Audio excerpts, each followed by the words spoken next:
her death. JonBenét Ramsey was a well-decorated beauty pageant. Welcome back, everyone. You know how much we love a good mystery on this show.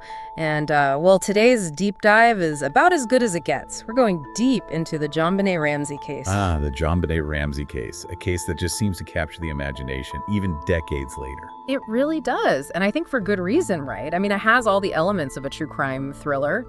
You've got a young beauty queen, a wealthy family, a baffling crime scene, and of course, the mystery remains unsolved to this day. Unsolved, and yet so many theories, so many possible explanations, which just adds to the intrigue, doesn't it? Absolutely. So let's rewind to December 26, 1996, in Boulder, Colorado. 6-year-old JonBenét Ramsey is found murdered in her family's home, but the scene is anything but ordinary. Right, and before we get to the discovery of her body, we have to start with that 911 call. Patsy Ramsey, JonBenét's mother, calls 911 to report her daughter missing.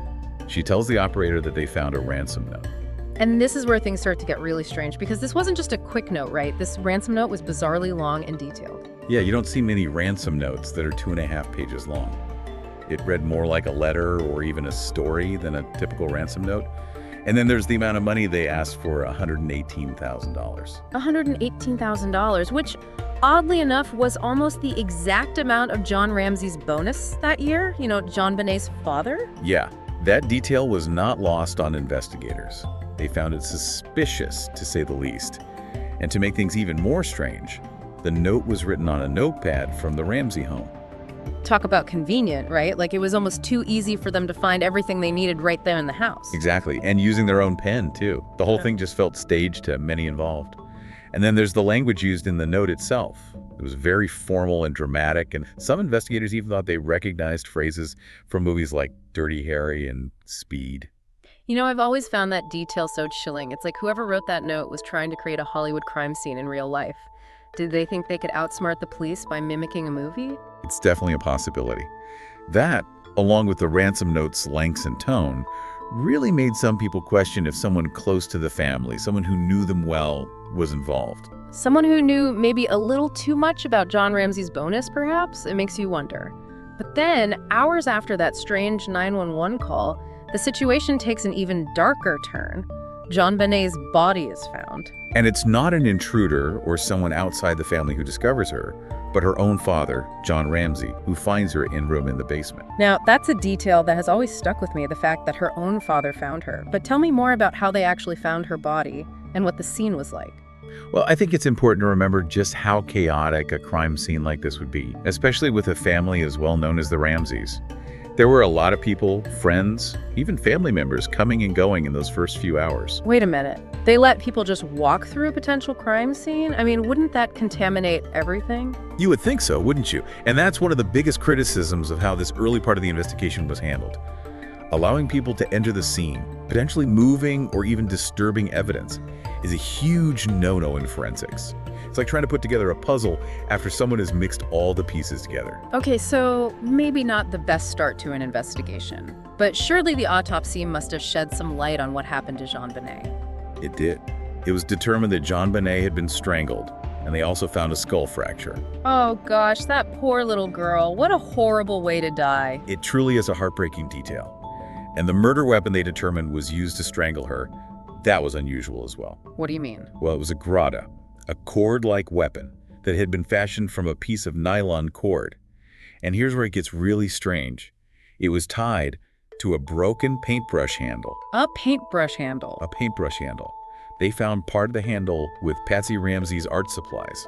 Remember, she was an artist. Oh, right, I forgot about that. So what about the rest of the paintbrush handle? Did they ever find it? That's the strange part. They never found the other half of the handle. You'd think if they searched the house, they would have found it, right? You would think. It's just one of those loose ends, one of those questions that still lingers. I can see why this case still captivates people. After all these years, there are so many unusual details. It's like something out of a movie. Absolutely, and we haven't even gotten to the pineapple yet. Oh, right, the pineapple. Everyone always mentions the pineapple. What's the deal with that? During the autopsy, they discovered pineapple in JonBenét's system, meaning she had eaten some not long before her death. Later, investigators found a bowl of pineapple in the kitchen with a spoon in it. But John and Patsy Ramsey both said they didn't remember giving her any pineapple that night. Exactly. And to make things even more complicated, they found JonBenét's brother Burke's fingerprints on the bowl. Wow, so many twists and turns already. And we're just getting started with this deep dive. It's a wild case, right? And from there, the investigation really started to focus in on those two main theories we talked about earlier. Did a family member commit this crime, or was it an intruder? And looking at it from the outside, it's easy to see why the family member theory gained so much attention, right? I mean, no signs of forced entry, a ransom note that seemed almost staged, and then there was the whole issue of the Ramseys' reluctance to speak to the police immediately. Yeah, the Ramseys did eventually give formal interviews, but not for several months after JonBenet died, and I think that delay really fueled a lot of the suspicions surrounding them. It's hard to imagine what they must have been going through at the time. Losing a child is devastating enough, but to then be considered suspects in their murder. I can't even fathom it. It's easy to judge from the outside looking in, but to actually be at the center of that kind of media storm while also grieving such a profound loss, it's unfathomable. You can't help but feel for anyone who goes through something like that. The speculation wasn't just directed at John and Patsy either. There were a lot of questions swirling around Burke, too. JonBenét's brother, right? Yeah, he was 9 years old at the time. And I think that CBS special where they had a panel of experts analyze the case really brought a lot of attention to Burke. They suggested he might have been involved somehow, maybe even accidentally killed JonBenet. And that's something that's important to remember throughout this whole thing. Burke has always denied any involvement in his sister's death, and he's actually even filed defamation lawsuits against some of the people who have publicly accused him over the years. It just goes to show how much damage speculation can do, even without any real proof. But while many fixated on the family, there were others, like the famous FBI profiler John Douglas, who believed that the Ramseys were innocent and that an intruder was responsible. John Douglas. He's a legend in the world of criminal profiling. I actually read his book, The Cases That Haunt Us, and he talks about the Ramsey case in there. He does. He felt very strongly that the evidence pointed towards an intruder. He compared the Ramsey case to other cases he had worked on, where the parents were initially suspected but were later cleared, when the focus shifted to other potential perpetrators. Yeah, and he pointed out that sometimes what might look like strange behavior from a parent, like being hesitant to talk to the police, can actually just be a sign of shock and grief, not necessarily guilt, right? Absolutely. And Douglas believed that the police zeroed in on the family too quickly and missed some important clues along the way, clues that might have pointed to an intruder, and that's where Lou Smit enters this story. And wasn't he a well-respected detective from Colorado? Yeah, he actually came out of retirement to work on JonBenét's case. Wow, he came out of retirement for this. That tells you something about this case, doesn't it? He was fully convinced that the evidence pointed to an intruder, someone who broke into the house, possibly through that broken basement window we talked about earlier. You mean the basement window with the cobwebs that didn't look disturbed? Didn't that seem a little strange to investigators? It did to some, but Smit had a theory about that. He thought the cobwebs could have been disturbed before that night.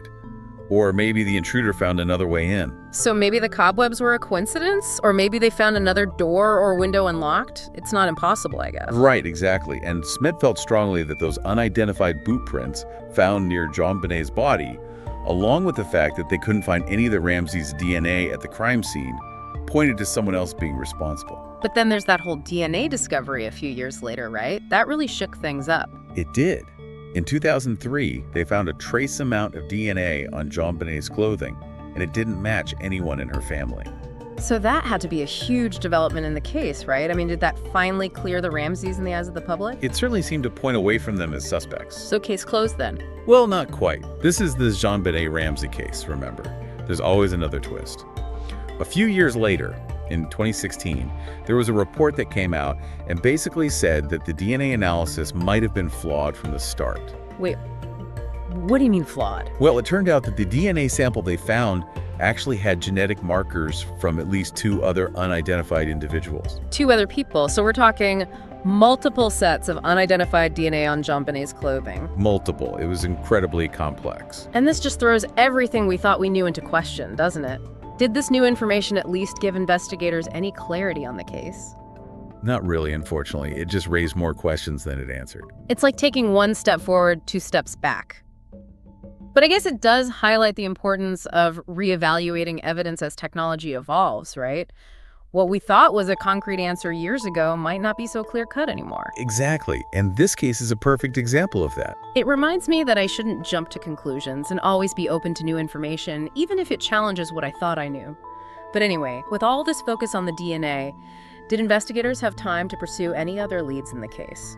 Well, to be honest, with a case this high profile, it's hard to say if there were any leads they didn't at least look into. But I think it's important to remember the human toll this case took on everyone involved. Especially the Ramseys. Whether they were involved in JonBenét's death or not, they were still at the center of a media frenzy, their lives picked apart by the public and the press. The constant scrutiny, the rumors, the accusations, it would be incredibly difficult for anyone to cope with that, especially while grieving such a devastating loss. And I think that's part of what makes this case so compelling. It's not just about the mystery itself, but about the human impact of such a tragedy. It's a reminder that behind every headline, every theory, there are real people whose lives are forever changed by these events. And speaking of the impact, the Ramseys ended up filing quite a few defamation lawsuits over the years, didn't they? Oh yeah, they went after media outlets, journalists, even individuals who they felt had crossed the line with their reporting or public statements about the case. I guess it shows how much power words can have, especially when they're amplified by the media. Even without a conviction, being accused in the court of public opinion can have serious consequences. But all that aside, we still haven't answered the biggest question. Who killed JonBenét? Where does the investigation stand today? Officially, it's still an open investigation, but it has gone cold, meaning they're not actively pursuing new leads unless something concrete surfaces. That doesn't mean the case is closed, though. The Boulder Police Department has said they are committed to utilizing new technologies, particularly advancements in DNA analysis, to re-examine the evidence. So there's still a chance, even after all this time, that new technology could crack the case wide open. You never know. Look at how many cold cases have been solved in recent years because of advances in forensic science, especially with DNA technology constantly improving. Certainly possible. It does give you a sense of hope, right? That even after all these years, there might still be justice for JonBenét. But for now, I guess, we just have to live with the unsettling reality that some mysteries may never be solved. It's true. And the JonBenét Ramsey case, with all of its strange twists and turns, its dead ends and lingering questions, reminds us that sometimes the truth remains elusive. It really makes you think, doesn't it? It reminds us that not all stories have neat and tidy endings. And as frustrating as that can be, I think it also makes those stories all the more captivating. Exactly. And maybe that's why we're still talking about it all these years later, right? Yes. The need to make sense of the senseless. The desire for closure, for resolution. It's a story that stays with you, that makes you think about the fragility of life, the importance of justice, and the mysteries we may never fully unravel. Well, that was quite a deep dive. The JonBenét Ramsey case, with all its twists and turns, really does represent the epitome of a true crime mystery. It certainly does. And it highlights how, even with the best intentions and the most thorough investigations, sometimes the truth remains out of reach. But even without all the answers, I think it's important to keep asking the questions, to never stop seeking the truth, especially when it comes to cases like this. I couldn't agree more. Every life deserves justice, and every story, no matter how complex or heartbreaking, deserves to be told. Beautifully said.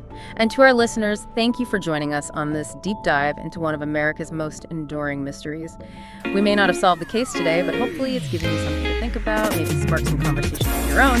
Until next time, keep those thinking caps on, and remember, sometimes the most compelling mysteries are the ones that stay with us long after the deep dive is over.